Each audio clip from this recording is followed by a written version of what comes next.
Today's title screen is also try Mount and Blade. And if that's not a great recommendation, I don't know what is. Mount and Blade is a fantastic game. I highly recommend you try it out. Satchmold.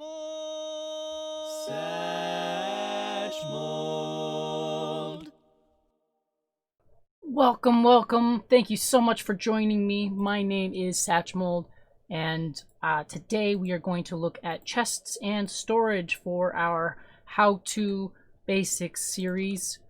So last time we built a little shelter to survive the night, and now that we have our shelter, we're going to look at the different types of storage you can have. So I have put myself into creative mode so that way I can go ahead and quickly demonstrate how each kind of chest works. So the first one is just the standard chest. So in the standard chest, you can see chest, you have a 3x9 area equal to 27 for items to go into. Now you can spread them out if you want, but the most efficient way to do that is to place them into stacks. So you'll continue to place all of your items in here. You can store your just about anything.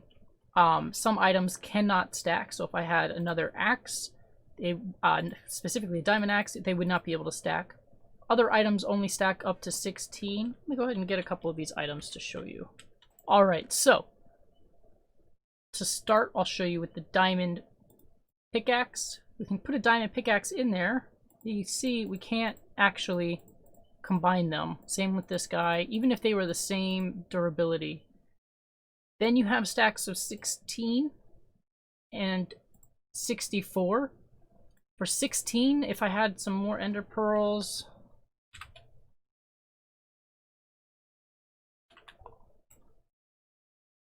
you will see that when I try to combine them, nothing happens. Same with the ender pearls. There's some things that just only stack up to 16. You can place them in the same chest, they just can't be together. Just like that. You can also separate them, do whatever you'd like with that. Now, you may have seen me, and I'm doing it right now, a trick to kind of quickly move things. So if you click shift, and you click on the item you want to move into the chest, you can do that. What's nice about that is if I have one here, heck, let's put one there, I can shift click, and it'll automatically go into and fill the top leftmost slot that it can. And then if I shift click again, it'll fill the other one. So to demonstrate that again, I'm going to take that and I'm going to take this one out and I'm going to shift click a couple different times.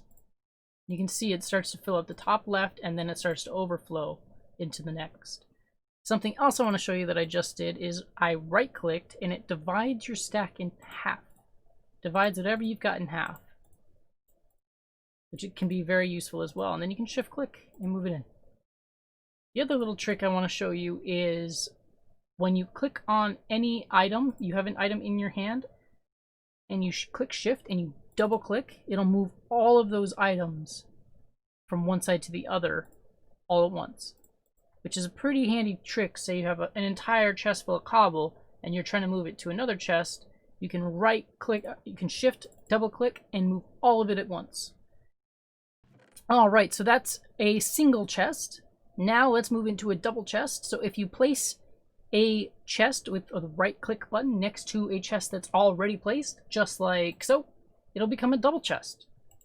And you can see we've got double the space. So now we have a 6x9 area, which is 54, which gives us just a lot more space to play around with and store. Plus, it allows you to store similar items all in one place. The reason I mention that is because you have another option. So if you place a chest, you can actually come next to it and click shift and place, funny. You can click shift and place it, you can click off of the box and it'll actually place another single chest. So you can do this to keep items that aren't unique or aren't similar separate, but still have that extra storage. So say you had all your stone in this one and all of your wood in this one, whereas this one might be all of your cobble, or all of your cobble, andesite, and things like that. So that's a chest. Then we have trapped chests. Trapped chests are made, I'll go to the crafting table and I'll show you trapped chests. So for trapped chest, you need a regular chest and a tripwire hook. To make the tripwire hook, you need 1 iron, 1 stick, and 1 wood. That gives you the tripwire hook. And then you can craft the trap chest, which is right here. When you have a trap chest, you can place it, and it actually gives off a redstone signal. We haven't really talked much about redstone signal, so for those who don't really know what it is, the way I describe it is it's almost like the components of a computer. So redstone will be basically the wire of the computer. So if I place some redstone dust to the right, when I open this, you can kind of see that it lit up a little. Let me see if I can position myself. See how it's flashing? That's because the trapped chest sends off a little signal. So you can do some pretty cool stuff with it. Just for a little demonstration. So to demonstrate how the trapped chest can be used, when I open this, it's going to send a little signal to this redstone dust, which is going to power up this dispenser, which has some arrows in it. So when I open this, you'll see that it shot out an arrow. And every time it gets opened, more arrows get shot out. So this chest can be used to store valuables, and then when any time someone comes over to open it, they get shot, which can be a great security feature, and you can just have a lot of fun with it. You can see the difference between the outside of the handles. The trap chest is a little bit more red. So aside from that signal, trap chests work the same, so you can actually place them next to each other as so to create double trap chests or large chests. Now there's another type of chest that's similar that I'll talk about now, and that is the barrel. The barrel can be crafted as such, with 3 on each side and 1 slab on the top and bottom with an empty space in the middle. Now a barrel is actually a workstation for a villager, but it can also be used as storage, and it'll give you the same storage as a single chest. What's nice about the barrel is you can open it from any direction, whether there's something on top of it or not. You'll notice with chests, I can no longer open this. I tried to, it doesn't, I can open that one. That's because there's no space for the latch to let it open here. So chests or barrels have that nice feature built right in. Another important chest is the Ender chest, and this is a very cool chest. So if you're familiar with the Endermen have these pearls, and those are the Ender pearls. Let's grab some more. An Ender pearl will actually teleport you when you throw it, and that's how the Endermen travel. You can see I'm teleporting wherever the pearl lands. So if I throw it way up in the sky and I run away, it's coming back down. I'm going to end up right back where I was. So you actually use this along with some blaze powder, which is something else that's a little difficult to gather for someone new. But you use that to create Eye of Enders. And then you take some obsidian.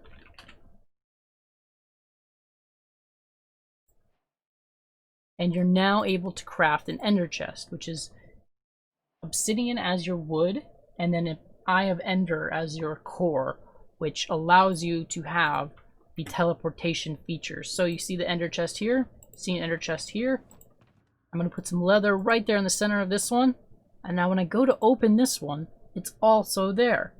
Now I have Ender chests in my hand. If I click and place it, also in there. So it's really so what's really handy about this is it's basically a little backpack you can carry around with you and always have more space on you. Or you can have backup gear or food stored up in your Ender chest, so that way you always have some supplies on you. The only thing with an Ender chest is you cannot break it with a normal axe. So if you were to break your Ender chest with a normal axe, not only doesn't take a while even for a diamond pick, it'll actually break and just give you some obsidian. The reason that is you actually need to use Silk Touch, which is an enchantment. We'll get into enchantments a little more at a different time, but for now just know that you need to have Silk Touch in order to pick these back up. The last chest that I want to talk about is this guy here. This is a shulker box. See the name right at the top, shulker box. What is special about these shulker boxes is that they also kind of act like a little backpack. So when I take some obsidian and I fill up the top row, you'll see now, of course, when I go back into it, it's going to have the top row filled. And just to show you, when I place another, they're all unique. They're not like the ender chest in that way. When I break this, I can actually pick it up and it's got all of the obsidian still in there. So if I take that one and I plop it down, I have all of that obsidian still accessible. What's really great about this is I'll break it again. I can take it and I can put it in my ender chest. Or I can take it from my ender chest and hold it in my inventory. And that means that I can have another 27 inventory spaces in my inventory. If you had your entire inventory filled up with full shulker boxes, you'd have 27 times 27 inventory slots. Now, let me do some quick math here. 729 inventory slots if you had shulker boxes in every slot. If you included this bar down here, you'd have another 9 times 27. And then if you had an ender chest in the slot, you'd have one less slot available here, but you'd have a whole nother 27 in here. That is a lot of space. And that is why shulker boxes are so awesome. The only problem with shulker boxes is that they're a very late game item. The only way to get a shulker box is to get shulker shells. So if we come into the crafting table, you'll see that you can make a shulker box with a shulker shell on each side, and the shulker box is made. Just to give you an idea of what a shulker is, this is a shulker. Well, I'll put it down in just a moment. In order to get to a shulker, you have to first beat the ender dragon. If that doesn't sound difficult, once you get past the ender dragon, you can actually get to these places called end cities, which have shulkers. And that might look just like the box, and it's supposed to. But he's opening up, and there is the shulker. Right back at you. So when you kill this guy... Oh, see, he teleports too, just like the Enderman. So let's find out where he teleported to. Oh, he's back here.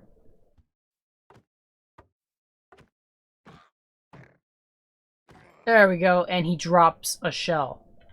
A lot of these guys only drop one shell, which is why it's nice to have some enchantments and stuff that increase those drop rates. But that's why shulker boxes are so much harder to get, and they're so nice to have. Well, that just about wraps up this episode. If you have any questions, please leave a comment down below. I would be happy to get to your question. Also, let me know if you have anything you'd like to see in particular. I like to share what knowledge I have, especially for newer players, as this game can be a little bit confusing, and there's a lot of secrets and tips and tricks that can be learned. So thank you so much for watching. Just a reminder, I do stream on Tuesdays and Thursdays as well as Saturdays on Twitch, and I'd be happy to see you there. You guys are my favorite part of the stream, so I hope to see you there on the next one. All right, have a great day. Bye-bye. Search more. Search.